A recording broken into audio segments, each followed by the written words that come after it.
Perkenalkan, nama saya Flavianus Talupen, NIM B10131919040. Di sini saya akan menjelaskan tugas yang diberikan kepada saya. Pertama, di sini saya akan menjelaskan pengeluaran pemerintah.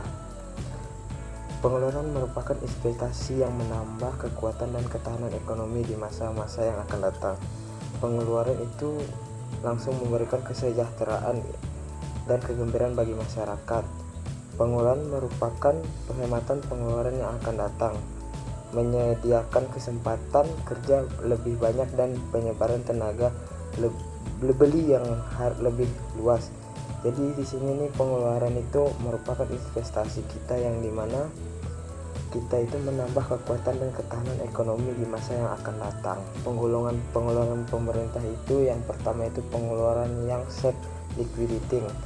Pemerintah menerima kembali pembayaran dari masyarakat atas pengeluaran yang telah dikeluarkan, baik pengembalian itu sebagai atau seluruhnya. Misalnya pengeluaran untuk proyek produktif barang ekspor. Yang kedua itu pengeluaran yang reproduktif.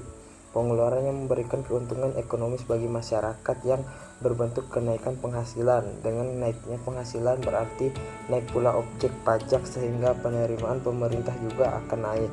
Yang ketiga itu pengeluaran yang tidak self liquidating dan tidak pula reproduktif. Pengeluaran yang menambah kegembiraan bagi masyarakat, misalnya penyediaan dan pemeliharaan tempat rekreasi, pendirian monumen dan pembuatan tanaman.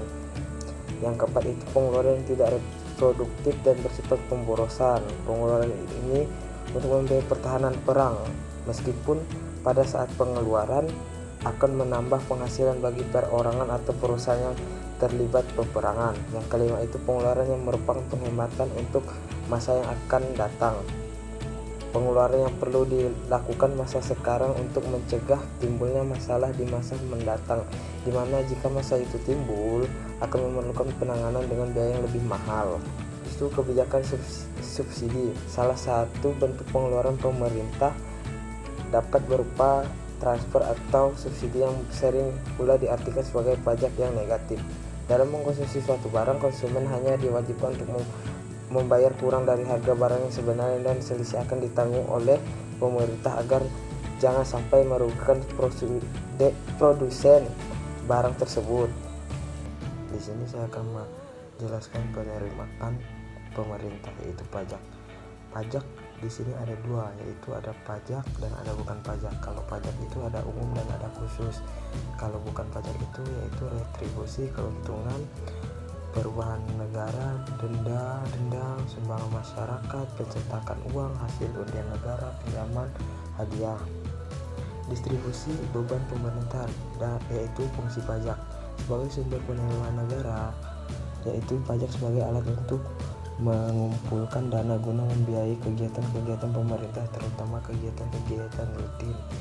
Sebagai alat ukur, yaitu sebagai alat mengatur dan mengawasi kegiatan-kegiatan swasta dalam perekonomian.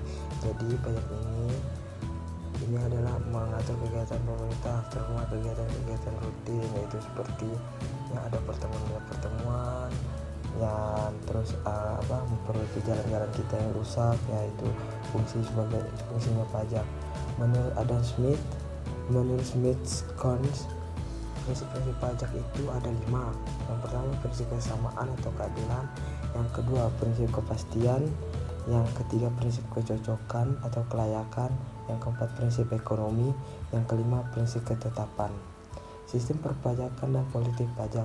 Setiap pajak terdiri dari sasaran atau objek pajak. Objek pajak adalah segala sesuatu yang dapat dikenali pajak.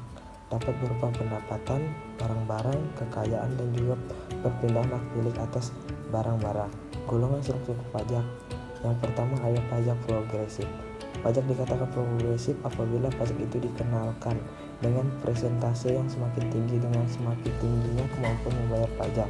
Yang kedua pajak proporsional. Pajak dikatakan proporsional apabila pajak itu dikenakan dengan persentase yang sebanding dengan memperkembangkan pendapatan setelah dikurangi dengan kebutuhan esensial, yaitu pajak regresif.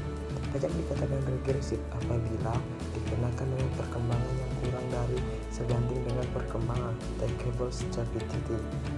Jadi dengan kata lain, dengan bertambahnya taxable stability, presentasi pajak yang harus dibayar menjadi semakin lebih tinggi. Menjelaskan pengaruh pajak terhadap perekonomian. Yang pertama, pengaruh pajak terhadap produksi. Pengaruh pajak terhadap produksi dapat dibagi dalam pengaruh terhadap produksi sebagai keseluruhan dan komposisi produksi. Pengaruhnya terhadap produksi sebagai keseluruhan berlangsung melalui pengaruh-pengaruhnya terhadap kerja, tabungan, dan investasi. Jadi pengaruh terhadap pajak terhadap produksi sebagai keseluruhan. Pengaruh pajak terhadap kemampuan untuk bekerja, menabung, dan berinvestasi. Pengaruh pajak terhadap kemauan untuk bekerja, menabung, dan berinvestasi. Jadi di pengaruh pajak terhadap produksi sebagai keseluruhan ini dibagi menjadi dua. Di sini yang ada yang mampu dan ada yang mau. Pengaruh pajak terhadap komposisi produksi. Pajak dapat mengakibatkan adanya penyimpangan dalam penggunaan faktor produksi, yaitu penggunaan yang seharusnya dapat menghasilkan produksi yang maksimum menuju ke arah penggunaan yang menghasilkan produksi yang lebih sedikit. Oleh karenanya, pajak yang dikenakan jangan sampai mengakibatkan adanya penyimpangan penggunaan faktor-faktor produksi. Pengaruh pajak terhadap distribusi pendapatan. Pada umumnya tujuan pembangunan suatu negara adalah peningkatan pendapatan nasional per kapita, penciptaan lapangan kerja, distribusi pendapatan yang lebih merata dan keseimbangan dalam neraca pembayaran nasional. Keempat, tujuan tersebut tidak selalu sejalan dan selaras dalam pencapaian. Seringkali untuk mencapai tujuan tersebut, salah satu terpaksa harus mengurangi presiden dari tujuan yang lain. Kebijakan fiskal. Asal mula kebijakan fiskal adalah kesadaran terhadap pengaruh pengeluaran dan penerimaan pemerintah, menimbulkan gagasan untuk dengan sengaja mengubah-ubah pengeluaran dan penerimaan pemerintah guna mencapai kestabilan ekonomi. Teknik pengubahan pengeluaran dan penerimaan pemerintah inilah yang kita kenal dengan kebijakan fiskal atau politik fiskal. Macam-macam kebijakan fiskal itu ada 4. Yang pertama, pembiayaan fungsional, yaitu pengeluaran pemerintah ditentukan dengan melihat akibat tidak langsung terhadap pendapatan nasional, terutama guna meningkatkan kesempatan kerja. Yang kedua itu pengelolaan anggaran. Pengelolaan pemerintah, perpajakan, dan pinjaman dimaksudkan untuk mencapai kestabilan ekonomi yang lebih mantap. Hubungan langsung antara pengelolaan pemerintah dan perpajakan selalu dipertahankan, tetapi penyesuaian dalam anggaran selalu dibuat guna memperkecil ketidakstabilan ekonomi, sehingga pada suatu saat dapat terjadi defisit maupun surplus. Yang ketiga, stabilisasi anggaran otomatis. Pengeluaran akan ditentukan berdasarkan perkiraan manfaat dan biaya relatif dari berbagai macam program pajak.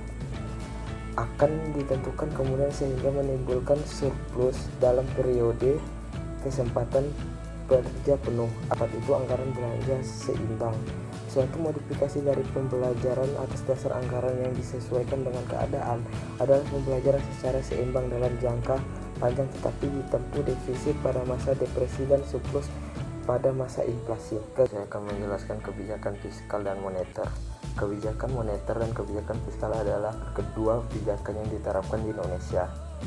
Keduanya memiliki pengaruh terhadap perekonomian dan juga usaha yang sedang berkembang. Kebijakan fiskal adalah kebijakan ekonomi yang dilakukan oleh pemerintah untuk mengelola dan mengarahkan kondisi ekonomi ke arah yang lebih baik atau yang diinginkan. Kebijakan fiskal sangat erat hubungannya dengan ekonomi makro. Kenapa demikian? Karena kebijakan fiskal mengelola perekonomian suatu negara dan juga pertumbuhan ekonomi suatu negara. Tujuan dari kebijakan fiskal, yang pertama mencapai kestabilan perekonomian nasional, yang kedua memacu pertumbuhan ekonomi, yang ketiga mendorong laju investasi, yang keempat membuka kesempatan kerja yang luas, yang kelima mewujudkan keadilan sosial, yang keenam sebagai wujud pemerataan dan pendistribusi pendapatan, yang ketujuh mengurangi pengangguran, kedelapan menjaga stabilitas harga barang dan jasa agar terhindar dari inflasi. Komponen penyusun kebijakan fiskal, yang pertama pajak atau pendapatan negara, yang kedua itu pengeluaran negara atau APBN. Kebijakan moneter. Kebijakan moneter ini terbagi menjadi 5, yaitu yang pertama kebijakan operasi pasar terbuka, yang kedua kebijakan diskonto, yang ketiga kebijakan cadangan kas, yang keempat kebijakan kredit ketat, yang terakhir kebijakan dorongan moral.